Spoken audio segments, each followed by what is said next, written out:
कांद्याच्या निर्यात मूल्यात घट,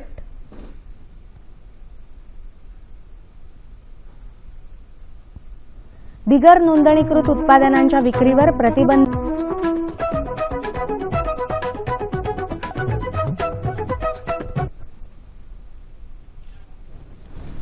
नमस्कार, कृषी वार्ता या बातमीपत्रात मी अर्चना अडावतकर आपलं स्वागत करते। आता पाहूया कृषी विषयक सविस्तर वृत्त। सरकार शेतकऱ्यांच्या पाठीशी ठामपणे उभं असल्याची ग्वाही मुख्यमंत्री देवेंद्र फडणवीस यांनी दिली आहे। शेतकरी कर्जमाफीच्या मुद्द्यावर विरोधकांकडून विधिमंडळाच्या कामकाजात वारंवार अडथळा येत असल्याच्या पार्श्वभूमीवर ते विधानसभेत बोलत होते। दुष्काळाच्या गंभीर परिस्थितीवर चर्चा न करता विरोधी पक्ष या मुद्द्याचं राजकारण करत असल्याची टीका त्यांनी केली। विरोधकांच्या भूमिकेचा निषेध करत असल्याचं मुख्यमंत्री म्हणाले। केंद्र सरकारनं कांद्याच्या किमान निर्यात मूल्यामध्ये प्रतिटन $300 घट केली आहे। केंद्रीय अर्थ राज्यमंत्री निर्मला सीतारामन यांनी ट्विटरवर ही माहिती दिली। कांद्याचं किमान निर्यात मूल्य प्रतिटन $700 वरून $400 करण्यात आलंय। कांद्याची आवक लक्षात घेता दर 2 आठवड्यांनी दराबाबत फेरविचार होणार आहे। बिगर नोंदणीकृत उत्पादनांच्या विक्रीवर प्रतिबंध घातला नसल्याचं कृषी विभागाच्या निविष्ठा आणि गुणनियंत्रक विभागाचे संचालक जयंत देशमुख यांनी स्पष्ट केलं आहे।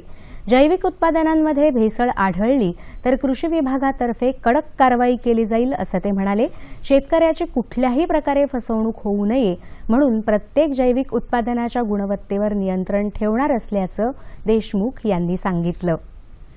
शेती पद्धती याबाबत शेतकरी आणि कृषी उद्योजकांना मार्गदर्शनपर कार्यक्रमाचं आयोजन मुंबईतल्या साहित्य संघ मंदिरात नुकतंच करण्यात आलं होतं। Shreya real infra and agro private limited यांनी आयोजित केलेल्या या कार्यक्रमात तज्ज्ञ व्यक्तींनी प्रगत तंत्रज्ञानाच्या आधारावर शेतीचा प्रचार आणि प्रसार कसा करता येईल याविषयी मार्गदर्शन केलं।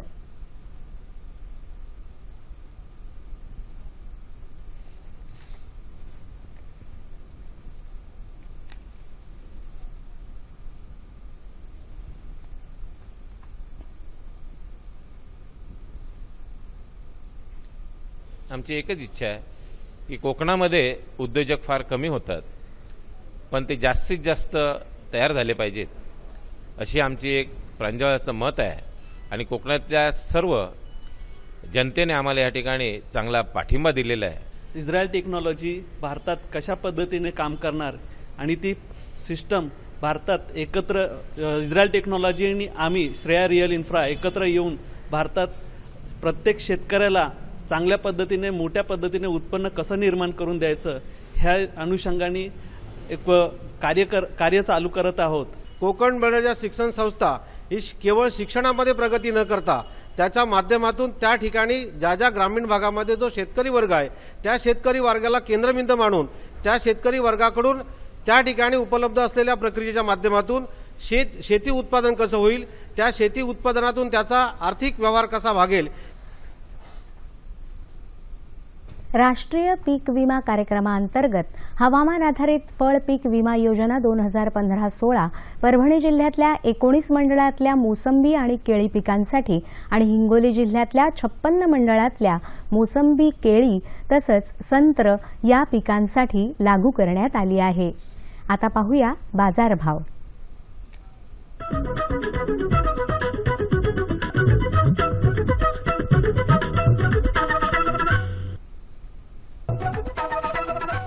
जाणून घेऊया सातारा कृषी उत्पन्न बाजार समितीकडून प्राप्त झालेले शेतमालाचे बाजारभाव।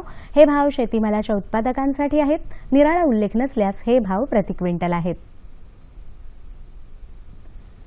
धान्य कमाल दर बाजरी 1600, किमान दर 1300, ज्वारी 2600, गहू 1800, 1550, फरसबी 2500, 2000, गवार 3500, 2500, मटार 4000, 3000, सफरचंद 5000, 3500, चिकू 1400, 1000 आणि डाळिंब 4500, 3000। बाजारभाव विषयक अधिक माहितीसाठी www.ecmarketnet.nic.in या संकेतस्थळाला भेट द्या. आता पाहूया हवामानाचा अंदाज.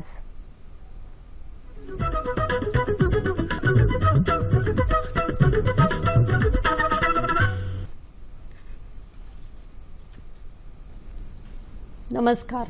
महाराष्ट्र राज्यातील हवामानाचा आढावा घ्यायचा झाला तर गेल्या 24 तासात संपूर्ण राज्यात हवामान कोरडे होते. राज्यात सर्वात कमी किमान तापमान गोंदिया येथे 12.1 अंश सेल्सिअस नोंदवले गेले. पुढील 24 तासात कोकण व मध्य महाराष्ट्रात तसेच पुढील 48 तासात मराठवाडा व विदर्भात तुरळक ठिकाणी पाऊस पडण्याची शक्यता आहे.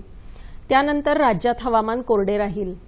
शेतकरी बंधूंनी टोमॅटो, मिरची, गवार यासारख्या फळभाजी पिकांवरील भुरी रोगाच्या नियंत्रणासाठी पाण्यात मिसळणारे 80% गंधक 20 ग्रॅम प्रति 10 लिटर पाण्यातून 12 ते 15 दिवसांच्या अंतराने 2 ते 3 वेळा फवारावे.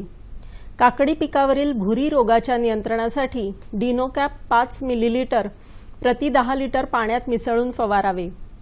कोकणात ढगाळ हवामानामुळे आंब्यावर आलेल्या नवीन पालवीवर तुडतुड्यांचा प्रादुर्भाव आढळून येण्याची शक्यता आहे. त्यांच्या नियंत्रणासाठी सायपरमेथ्रिन 3 मिलीलिटर किंवा डेल्टामेथ्रिन 9 मिलीलिटर प्रति 10 लिटर पाण्यातून संपूर्ण झाडावर व खोडावर फवारावे. नवीन येणाऱ्या आंबा पालवीचे शेंडा पोखरणारी अळी, पाने पोखरणारी अळी व मिजमाशी या किडींपासून संरक्षण करावे. त्यासाठी 25% प्रवाही डायमेथोएट 12 मिलीलिटर किंवा 36% प्रवाही मोनोक्रोटोफॉस 11 मिलीलिटर प्रति 10 लिटर पाण्यात मिसळून फवारणी करावी. मध्य महाराष्ट्र विभागात द्राक्ष वेलींवर 1% बोर्डो मिश्रण द्रावण फवारावे व खोडावर बोर्डो पेस्ट लावावी. रबी भाजीपाला पिकामध्ये आंतरमशागतीची कामे पूर्ण करून घ्यावी. भाजीपाला पिकावरील मावा किडीच्या नियंत्रणासाठी व्हर्टिसिलियम लेकानी 4 ग्रॅम प्रति लिटर पाण्यात मिसळून फवारावे. मराठवाडा विभागात उशिरा पेरणी केलेल्या सूर्यफूल पिकात पीक 30 ते 35 दिवसाचे असताना दुसरी कोळपणी करावी. तणाचे प्रमाण जास्त असल्यास एखादी खुरपणी करावी. आंतरमशागतीमुळे जमिनीत हवा खेळती राहून पिकाची वाढ जोमाने होते. वेळेवर पेरणी केलेले व लवकर तयार होणारे कोरडवाहू तुरीचे वाण काढणीस तयार असल्यास काढणी करावी. विदर्भात करडई पिकावरील मावा किडीच्या नियंत्रणासाठी मेटारायझियम 40 ग्रॅम किंवा इमिडाक्लोप्रिड 3 मिलीलिटर प्रति 10 लिटर पाण्यात मिसळून फवारणी करावी. धन्यवाद. जाणून घेऊया राज्यातल्या प्रमुख शहरांचं तापमान कमाल आणि किमान अंश सेल्सिअसमध्ये. मुंबई 33-23, पुणे 31-14, नागपूर 31-13, औरंगाबाद 31-15, सोलापूर 33-20 आणि नाशिक 32 आणि 13 अंश सेल्सिअस. हवामान विषयक अधिक माहितीसाठी www.imdmumbai.gov.in या संकेतस्थळाला भेट द्या. कृषीविषयक घडामोडी या पत्त्यावर कळवा. निर्माता कृषी वार्ता, दूरदर्शन केंद्र वरळी, मुंबई 400030. ईमेल आयडी असा आहे कृषीवार्ता@gmail.com. याबरोबरच आजच्या कृषी वार्ता संपल्या. पुन्हा भेटूया पुढच्या कृषी वार्तांमध्ये. तोपर्यंत नमस्कार.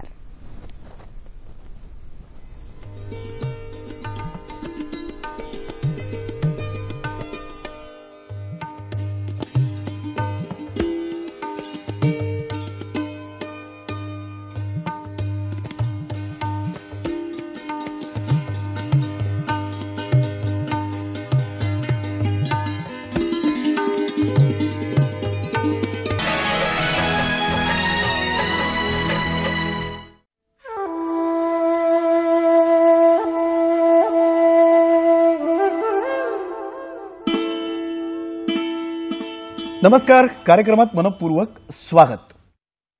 आपल्याकडे साधारण महाराष्ट्रामध्ये एक नोव्हेंबर डिसेंबर किंवा रादर डिसेंबरच आपण म्हणूया, डिसेंबरचा महिना सुरू झाला की एकूणच वातावरणामध्ये बहार आलेला असतो.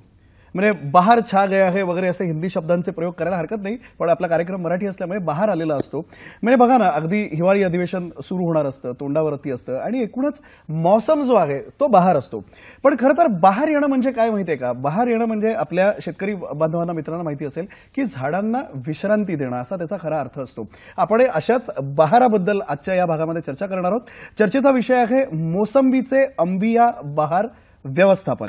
आणि चर्चेमध्ये सहभागी होत आहेत डॉक्टर M.B. पाटील, प्रमुख आहेत मोसंबी संशोधन केंद्र, बदनापूर, जिल्हा जालना इथून आलेत. सर नमस्कार, कार्यक्रमात खूप खूप स्वागत. नमस्कार सर. मी आता कार्यक्रमाच्या सुरुवातीला बहार ह्या विषयावरती बोललो आणि एकूणच या कार्यक्रमामध्ये आता पुढे तुम्ही बहार आणा अशी आपण अपेक्षा करूया. मला सांगा, मोसंबीचा बहार, अंबिया बहार हा खरं तर थोडासा वेगळा विषय आहे, याच्यावरती आपण चर्चा करणार आहोत. हा मोसंबीचा अंबिया बहार म्हणजे नेमकं काय आणि हा बहार कसा धरावा? मोसंबी हे एक सदाहरित वृक्ष आहे, जसं आंब्यासारखंच. हो. आणि ह्याला आंबिया बहार हा शब्द जो वापरला किंवा हे जे प्रचलित झालं, केवळ आंब्याचा बहार म्हणजे आंब्याला येणारी फुलं. बरं. आणि ह्याच वेळी आपण इतर फळ पिकांना सुद्धा जी फुलं येतात त्यांना आंबिया बहारच म्हटलं जातं. अच्छा. मग आता हे मोसंबीमध्ये आपल्याला जरा विशेष काळजी घ्यावी लागते, कारण हे सदाहरित वृक्ष आहेत. आंब्याला नैसर्गिकरित्या फुलं येतात, पण मोसंबीला आपल्याला ताण द्यावा लागतो, झाडांना विश्रांती द्यावी लागते, कारण हे सदाहरित वृक्ष आहेत, मी सुरुवातीपासून सांगतोय.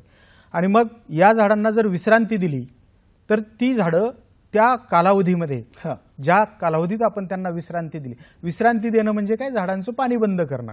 आणि पाणी बंद केल्यामुळं झाडं जे स्वतःच्या पानामध्ये, खोडामध्ये, फांद्यामध्ये जे अन्न आहे ते साठवून ठेवतात आणि नवीन बहार येण्यासाठी, बहार शब्द इथं महत्वाचा आहे, तर या बहारासाठी त्याचा उपयोग व्हावा, फुलं चांगली यावीत, फळं चांगली यावीत, त्या फळांची चांगली वाढ व्हावी, या अनुषंगानं ही विश्रांती देणं म्हणजेच बहार धरणं होय. उत्तम, फार सुंदर. म्हणजे बहार ही खरी जरी विश्रांती असली तरी सुद्धा ती खऱ्या अर्थाने त्या बहार येण्यासाठीच आहे, पोषक आहे. आता मला सांगा, हा बहार धरणं म्हणजे नेमकं काय करावं लागतं? आता हे अतिशय महत्वाचं आहे. बहार धरणं किंवा झाडं विश्रांतीमध्ये जाणं याच्यामध्ये दोन प्रकारे करता येतं आपल्याला. एक तर झाडाचं पाणी बंद करणं, म्हणजे झाडं सुप्त अवस्थेत जातील. बरोबर. विश्रांती घेणं म्हणजे सुप्त अवस्था त्यांची. अच्छा. दुसरं आहे की ज्यावेळी नैसर्गिकरित्या ही झाडं सुप्त अवस्थेत जाऊ शकतात, परंतु तापमानाचा विचार करून तो फरक महत्वाचा आहे. म्हणजे हे निसर्गावर अवलंबून आहे.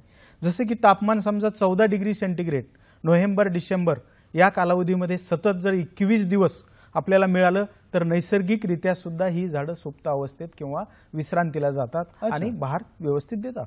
परंतु आता नैसर्गिकरित्या आपल्याला ते कधी कधी मिळत नाही. याच वर्षी जर आपण पाहिलं तर आजही थंडी नाही, डिसेंबर महिना सुरू झालेला आहे. त्यामुळं पुढं आंब्याला किंवा मोसंबीला किंवा तत्सम जी काही फळपिकं आहेत, संत्रा आहे, लिंबोणी आहे, यांना फुलं लागतील आंबे बहाराची हे आज तरी सांगता येत नाही. म्हणून मग आपल्याला याला एक स्वतंत्र अशी व्यवस्था करावी लागते, ज्यालाच आपण बहाराचं नियोजन म्हणतो. मग त्यासाठी आपण 1 नोव्हेंबर पासून झाडाचं पाणी बंद करायचं.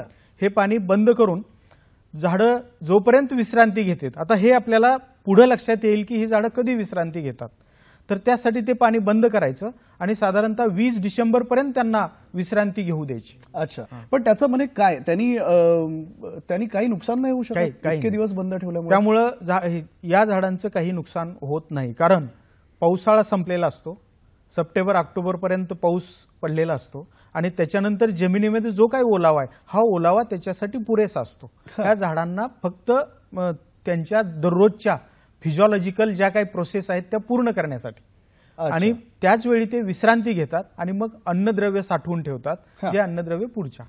बर सर, मला एक सांगा की झाडांना ताण बसला असा एक शब्द प्रयोग केला जातो, हा नेमका काय आहे प्रयोग आणि तो खरंच कसा काय बसतो? अतिशय महत्वाचं आहे. हे जर लक्षात आलं तर पुढे येणारा बहार किंवा पुढे येणारी फुलं आणि फळं हे आपण चांगल्या प्रकारे घेऊ शकतो. आता ताण आपण दिलेला आहे, मी सांगितलं की 20 डिसेंबर हा कालावधी, 1 नोव्हेंबर ते 20 डिसेंबर म्हणजे साधारणतः 1.5 ते 2.25 महिन्याचा कालावधी आहे. हा प्रत्येकाचा वेगवेगळा असू शकतो. जमिनीचा प्रकार, झाडाचं वय, तापमान, ह्या साऱ्या बाबी त्याला महत्वाच्या आहेत. काही शेतीमध्ये 1 महिन्यातच हा ताण येऊ शकतो, काही ठिकाणी 1.5 महिना लागतो. भारी जमिनी असतील तर 2 महिने लागू शकतात.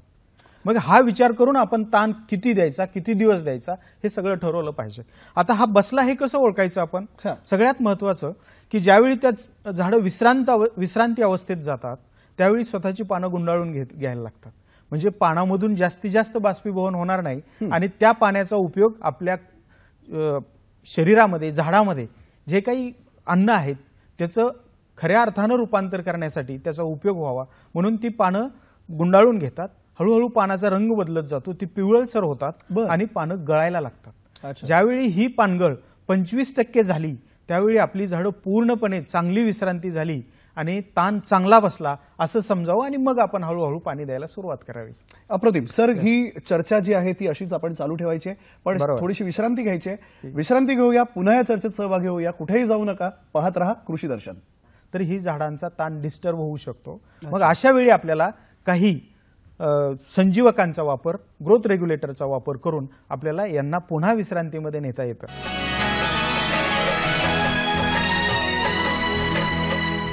विश्रांतीनंतर पुन्हा एकदा स्वागत. सर, झाडावरती बसणारा ताण या विषयावरती आपण चर्चा करतोय. आता जर तो ताण बसला तर ठीक आहे, तुम्ही आधी सांगितलं. बरोबर. समजा तो नाही बसला, मग काय करायचं? कधी कधी बऱ्याचदा आपण पाहतो की अवकाळी पाऊस येतो. आता आपल्याकडे तामिळनाडूमध्ये मुसळधार पाऊस पडत आहे. अशी परिस्थिती आपल्याकडे सुद्धा नोव्हेंबर महिन्यात येऊ शकते. डिसेंबरमध्ये सुद्धा मागच्या वर्षी आली होती. आणि मग आपण तर पाणी बंद केलेलं आहे, म्हणजे झाडं विश्रांतीत किंवा सुप्त अवस्थेत जावी म्हणून आपण पाणी बंद केलेलं आहे. पण नैसर्गिकरित्या अशा वेळी जर पाऊस पडला, जास्तीचा पाऊस झाला तर ही झाडांचा ताण डिस्टर्ब होऊ शकतो. मग अशा वेळी आपल्याला काही संजीवकांचा वापर, ग्रोथ रेग्युलेटरचा वापर करून आपल्याला यांना पुन्हा विश्रांतीमध्ये नेता येतं. आणि त्यासाठी लिओसिल, सायकोसिल ग्रुपमधलं लिओसिल 2 ml प्रति लिटर पाण्यात या प्रमाणात त्याची जर आपण एक फवारणी घेतली तर झाडं पुन्हा सुप्त अवस्थेत जातात, विश्रांती घेतात आणि पुन्हा आपल्याला बहार घेण्यासाठी त्याचा उपयोग होऊ शकतो. निश्चितच. सर, मला सांगा की आता ताण घेतला, चांगला त्यातनं प्रतिसाद आपल्याला मिळालेला आहे. बरोबर आहे. अशा व्यवस्थेनंतर पाणी किती प्रमाणामध्ये द्यायला पाहिजे? अतिशय महत्वाचा प्रश्न आहे. सातत्यानं मोसंबी ज्या भागात आहे, जालना, औरंगाबाद, बीड, उस्मानाबाद, अहमदनगर आणि आता विदर्भामध्ये सुद्धा मोसंबीचं प्रमाण संत्र्याबरोबर मोठ्या प्रमाणात आहे. आणि नेमकं याच भागामध्ये पाण्याचं दुर्मिळ आहे, टंचाई सदृश्य परिस्थिती मागच्या 4 वर्षापासून परस्पर विरोधी असं ते सगळं एकंदरीत परिस्थिती आहे.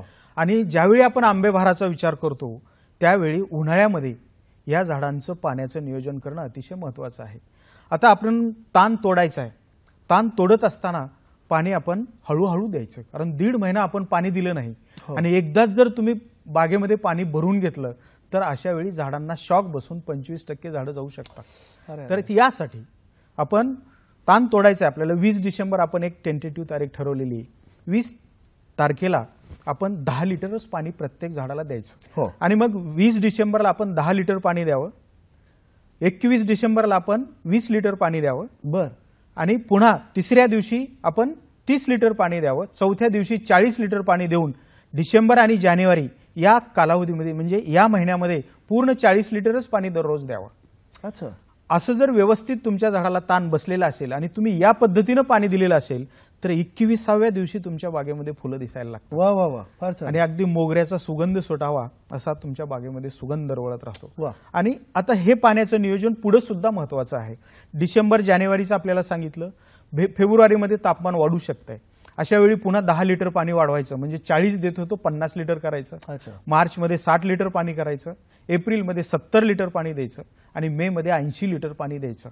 याचाच अर्थ असा, ज्या शेतकऱ्याकडे 80 लिटर पाणी एप्रिल मे मध्ये आहे अशा शेतकऱ्यांना आंबेबहार धरावा, अन्यथा शेतकऱ्यानं मृगबहार, मृग म्हणजे मृगाचा पाऊस पडतो त्यावेळेचा मृगबहार घ्यावा, अन्यथा आंबेबहार घेऊ नये. अगदी निश्चित, हे अतिशय महत्त्वाचं आहे. सध्या मराठवाड्यामध्ये, म्हणजे मराठवाड्याचा आपण सध्या जर विचार केला तर मराठवाड्यामध्ये अत्यंत दुष्काळाची परिस्थिती होती. एकूणच सगळ्या जगाला माहिती आहे काय परिस्थिती आता तिथे उद्भवलेली आहे ती. अशा परिस्थितीमध्ये 80 लिटर पाणी मिळणं अशक्यप्राय गोष्ट आहे. तर अशा वेळेला काय करायला पाहिजे? म्हणजे काहीतरी पर्याय असेल. पर्याय शेतकऱ्यांना करून ठेवलेले आहेत. यावर्षी सप्टेंबर महिन्यामध्ये, ऑगस्ट आणि सप्टेंबर महिन्यामध्ये जो काही चांगला पाऊस झाला, या कालावधीमध्ये जे जास्तीचं पाणी शेतकऱ्यांना साठवून ठेवलंय शेततळ्याच्या माध्यमातून. आज आपण जर विचार केला तर महाराष्ट्रात सगळ्यात जास्त शेततळे जे कृषी विभाग आणि शेतकऱ्यांना मिळून केलेले आहेत असे जालना जिल्ह्यात जास्त आहेत. आणि मोसंबी बागायतदाराकडे हे असल्यामुळेच आज मराठवाड्यातली किंवा जालना आणि औरंगाबाद जिल्ह्यातली मोसंबी सध्या स्थितीत चांगल्या परिस्थितीत आहे. वा, म्हणजे आणि एक मग हा एक नशीब म्हणायचं. खरं, चांगलाच अगदी, भाग अगदी. आहे. प्रश्नच हे नाही. शेतकऱ्यांना केलेलं श्रेय आहे. त्यांना हो. आपण त्याचा नक्कीच हो. तांत्रिक दृष्ट्या कसा फायदा घेता येईल या अनुषंगानं मार्गदर्शन करणं गरजेचं आहे. ही चर्चा सर आपण अशीच चालू ठेवणार आहे, पण मी पुन्हा एकदा थोडीशी विश्रांती घेणार आहे. आपण विश्रांती घेऊया. विश्रांतीनंतर पुन्हा एकदा चर्चेत सहभागी होऊया. कुठेही जाऊ नका, पाहत राहा कृषी दर्शन. आता मला सांगा, हे झालं पाण्याचं व्यवस्थापन. हो. या व्यतिरिक्त अन्न असं जर म्हटलं हा, तर खत हे अत्यंत महत्वाचं महत्त्वाचं आहे. आहे. ह्याचं नियोजन कसं करायचं?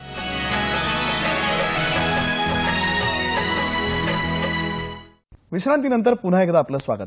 सर, मला सांगा, पाण्याच्या नियोजनाविषयी आता आपण सविस्तर बोललो. होय. आपण विश्रांती घेण्यापूर्वी भूजल भरण याविषयी हा, बोललो. हो. आपण एकूणच या व्यवस्थापनाविषयी चर्चा केली. बरोबर. आता मला सांगा, हे झालं पाण्याचं व्यवस्थापन. हो. या व्यतिरिक्त अन्न असं जर म्हटलं हा, तर खत हे अत्यंत महत्वाचं महत्त्वाचं आहे. आहे. ह्याचं नियोजन कसं करायचं? सगळ्यात महत्वाचं आहे की खत व्यवस्थापन मोसंबीच्या बागेत त्याच पद्धतीनं केलं पाहिजे. कारण मोसंबी असेल, संत्रा असेल, लिंबू असेल, हे जसं आपल्या शरीराची काळजी घेत आहे, हो. आपल्याला चांगले अन्नघटक देते, चांगलं व्हिटॅमिन सी देते. वा, तर या दृष्टीनं त्या पद्धतीनं आपण त्याचं सुद्धा अन्न द्रव्याच्या बाबतीत किंवा खताच्या बाबतीत जरूर विचार करणं गरजेचं आहे आणि त्या प्रमाणात खतं देणं गरजेचं आहे. आता आपण एका झाडाच्याच बाबतीत बोललो, कारण 80 लिटर पाणी एका झाडाला देतोय, म्हणजे एका झाडाला लागणाऱ्या खताच्या मात्रा सरळ जर आपण पाहिल्या तर एका झाडाला साधारणतः 800 ग्रॅम नत्र लागतं, हो. 400 ग्रॅम स्फुरद लागतं आणि 400 ग्रॅम पालाश लागतं. या व्यतिरिक्त सूक्ष्म अन्नद्रव्याची सुद्धा मोठी गरज असते आणि ते सुद्धा आपण 250 ग्रॅम 6 अन्नघटक ज्या ग्रेडमध्ये आपल्याला मिळतील मार्केटमध्ये त्याचा वापर करून प्रत्येक झाडाला 250 ग्रॅम या प्रमाणात ती देणं गरजेचं आहे. आता 800 ग्रॅम नत्र मी म्हटलो आपल्याला, पण 400 ग्रॅम नत्र, 400 ग्रॅम स्फुरद आणि 400 ग्रॅम पालाश प्रत्येक झाडाला ज्यावेळी तुम्ही 30 लिटर 40 लिटर पाणी देता त्याच वेळी द्यायचं. बरं.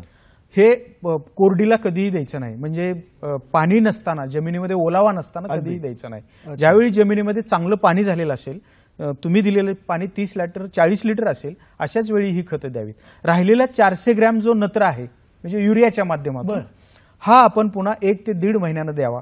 म्हणजे पुढे जे आपल्याला फेब्रुवारी मार्च या महिन्यात वाढतं तापमान आहे, याच्यामुळे जी फुलगळ आणि बारीक गुंडीची गळ म्हणजे फळांची गळ होणार आहे ती कमी होण्यास आपल्याला मदत होते. आणि म्हणून आपण हे खतं 2 वेळा, नत्र हे 2 वेळाच दिलं पाहिजे. 400 ग्रॅम आणि 400 ग्रॅम स्प्लिट करून दिलं तर याचा फायदा आपल्याला जास्तीत जास्त होतो. सगळ्यात महत्वाचं की प्रत्येक शेतकऱ्यानं शेणखत असेल, गांडूळ खत असेल किंवा निंबोळी पेंड असेल, सेंद्रिय खताचा वापर करूनच रासायनिक खतं दिली पाहिजे.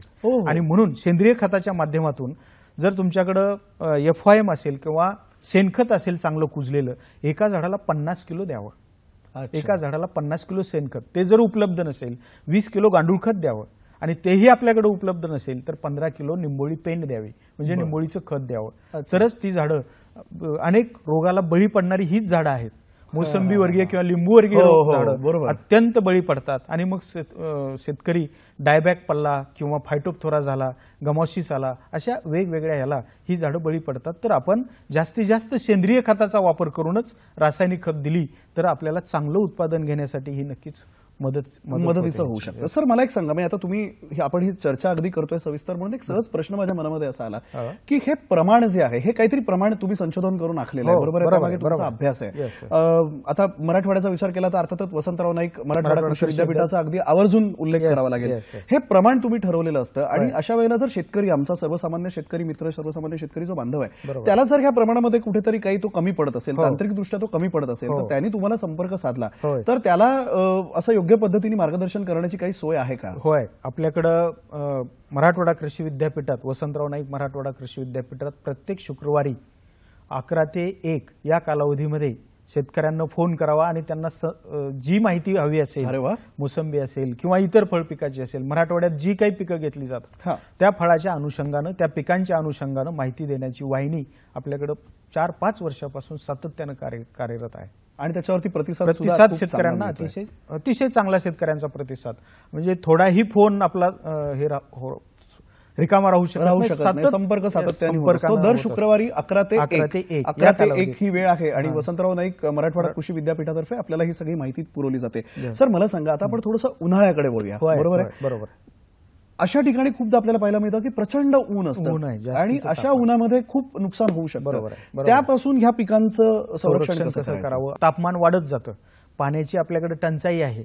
अशा परिस्थितीत आहे त्या उपलब्ध पाण्यामधूनच आपल्याला चांगलं उत्पादन घेण्यासाठी त्या झाडांना आच्छादन करावं.